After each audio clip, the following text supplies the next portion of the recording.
हर हर महादेव मित्रों। दोस्तों आपका स्वागत है। दोस्तों जैसा कि मैंने थंबनेल में लिखा है कि मिथुन राशि के राहु नाम का एक छाया ग्रह मिथुन राशि के एक योग बना रहा है उनको फंसाने के लिए, यानी कि भटकाने के लिए कोई मायावी आकर्षण, मायावी सुंदरी या मायावी अट्रैक्शन भेज रहा है। दोस्तों मैं जो भी बात कहता हूं आपको वो आपके ज्योतिषीय ग्रहों के आधार पर कहता हूं। दोस्तों मैं ये नहीं कह रहा कि हर मिथुन राशि वाले जातक के ये योग बन रहा है, पर दोस्तों इसका प्रभाव तो मिथुन राशि वाले जातक पर पड़ेगा ही पड़ेगा। मित्रों, आकाश में एक सितारा है जिसका नाम है शुक्र। दोस्तों ये बहुत ज्यादा चमकीला ग्रह है। ये सफेद रंग के साथ चमकता है। दोस्तों जब ब्रह्मांड का सृष्टि का निर्माण हुआ था तब इस शुक्र नाम के सितारे को एक जिम्मेदारी दी गई थी, दुनिया को आगे बढ़ाने की, सृष्टि को चलाने की। और सृष्टि को चलाने के लिए सबसे ज्यादा जरूरी चीज क्या होती है? अट्रैक्शन, आकर्षण। दोस्तों इस कारण ये शुक्र नाम का ग्रह लोगों को आकर्षण की भावना देता है, अट्रैक्शन करवाता है। इसकी जिम्मेदारी यही है। तो दोस्तों ये शुक्र नाम का जो देव ग्रह, जो राहु का शिक्षक था, राहु का गुरु था, दोस्तों ये शुक्र नाम का सितारा मिथुन राशि के कुछ ऐसे भावों पर घूम रहा है कि ये मिथुन राशि को कोई साथी से या महिला से अट्रैक्शन का जाल में फंसाने का संकेत भी दे रहा है। दोस्तों हम जानते हैं कि इस प्रकार के मामले बहुत पेचीदा होते हैं और इसमें फंसने के बाद व्यक्ति को बहुत दिक्कत आती है। दोस्तों मिथुन राशि वाले जातक के शुक्र और राहु विवाह स्थान पर इस प्रकार की स्थिति का निर्माण कर रहे हैं। दोस्तों आकाश में एक जगह है जिसको हम विवाह स्थान कहते हैं, पति पत्नी का स्थान कहते हैं, प्रेम का स्थान कहते हैं, अफेयर का स्थान कहते हैं। तो दोस्तों शुक्र जो ये आकर्षण का ग्रह है ना, ये मिथुन राशि के इस स्थान पर आकर बैठ गया है और राहु के साथ इसने योग बनाया है एक अलग प्रकार का। और ये इस योग के द्वारा मिथुन राशि को इस प्रकार के कार्यों में प्रभावित कर सकता है, यानी कि इस प्रकार के कार्यों में डुबा सकता है। दोस्तों हम जानते हैं कि हम ऑफिस में या कार्यालय में, ये विवाह स्थल, विभिन्न प्रकार के सामाजिक समारोह में इस प्रकार की गतिविधियों को देखते रहते हैं।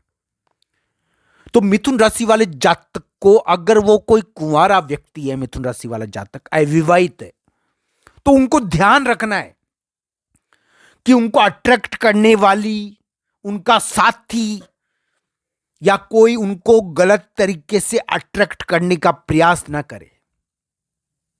दोस्तों उनको कोई प्रेम के जाल में जाल बिछाकर फंसाने का प्रयास तो नहीं कर रहा है, इसका उनको ध्यान रखना है मित्रों, फिर आगे बढ़ना है। अगर उनको मान लो वो किसी से प्रेम भी करने लग गए हैं, लव भी करने लग गए हैं, इस प्रकार की स्थिति उनकी बन गई है, तो उनको पहले जांच लेना है कि वो व्यक्ति सच्चा है या नहीं है, वो व्यक्ति अपने वास्तविक रूप से जेन्युइन है या नहीं है, क्या वो जाल तो नहीं बिछा रहा, इसका उसको ध्यान रख लेना है, फिर आगे बढ़ना है।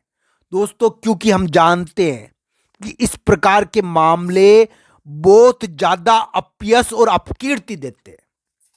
दोस्तों शुक्र और मंगल का योग इस प्रकार के कार्यों, काम भावना को दर्शाता है, आकर्षण को दर्शाता है, व्यक्ति में काम भावना उत्पन्न करता है।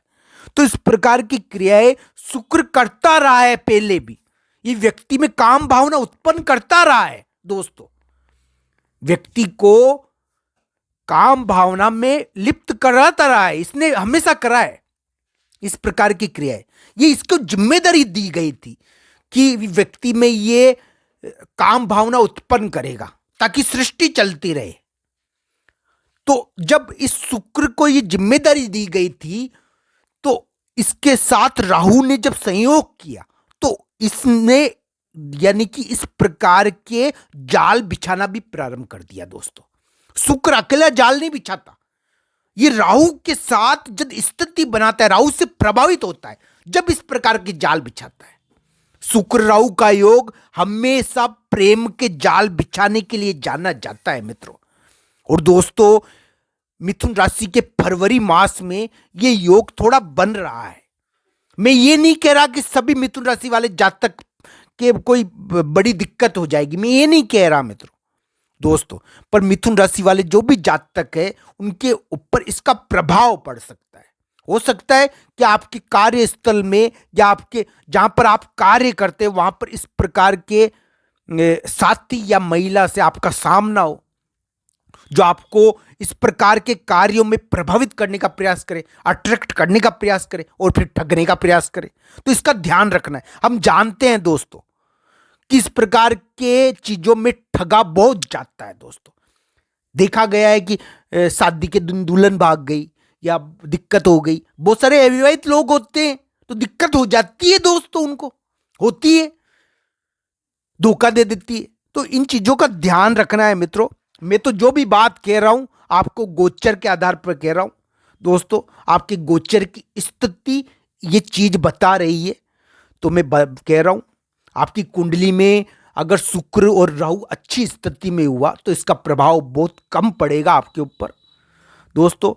पर अगर शुक्र राहु खराब हुआ तो फिर मिथुन राशि वाले जातक पर इसका प्रभाव पड़ सकता है। पर मिथुन राशि वाले जातक की जीवन, कार्य, नौकरी या व्यापार की जगह कोई ऐसी महिला या साथी आ सकता है जो उनको अट्रैक्ट करने का प्रयास करे। कोई महिला उनको अट्रैक्ट करने का प्रयास कर सकती है, आकर्षित करने का प्रयास कर सकती है। इसका उनको ध्यान रखना है कि वो जाल न बिछाती रहे, उनको ठगने का प्रयास तो नहीं कर रही। इसका उनको ध्यान रख लेना है मित्रों, क्योंकि योग चल रहा है अभी मिथुन राशि वाले जातक को अट्रैक्ट करने का, उनको इस प्रकार के कार्यों में प्रभाव फंसाने का भी योग है। थोड़ा जरूरी नहीं है कि मिथुन राशि वाले जातक फंसे अब प्रेम के जाल में, ये जरूरी नहीं है दोस्तों। ये तो अलग अलग की कुंडली निर्धारित करेगी।